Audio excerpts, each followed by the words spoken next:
हमारे बच्चे कुछ चीज़ों की ज़िद करते हैं और हम ये सोचे समझे उनकी ज़िद को पूरा कर देते हैं कि आया इससे किसी दूसरे का कोई नुकसान तो नहीं होगा।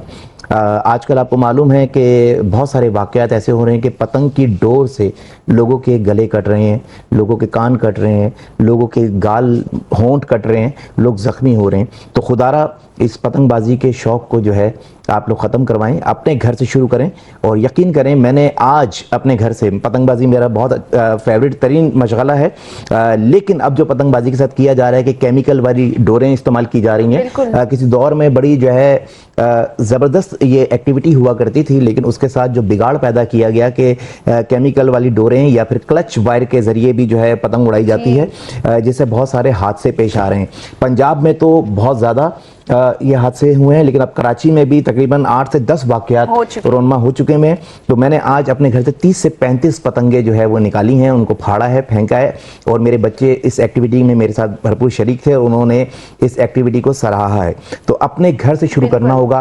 खुदारा लोगों की जानें बहुत कीमती हैं। बिल्कुल, हम ही शुरुआत करेंगे तभी तो वो लोग जो है साथ देंगे। बिल्कुल, लोगों की जानें बहुत कीमती। हमें नजर आ रहा है कि ये नुकसानदेह है।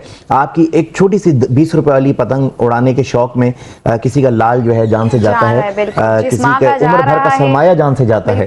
तो खुदारा ये फौरी तौर पे अगर आपके घर में पतंगे मौजूद हैं, डोरे मौजूद है, जिसको आप कराची में तो मांझा कहते हैं लेकिन लाहौर में इसको डोर कहा जाता है, तो इस किस्म की जो भी चीजें मौजूद हैं अपने बच्चों को अवेयर कीजिए और उसको अपने घर से खत्म कीजिए। और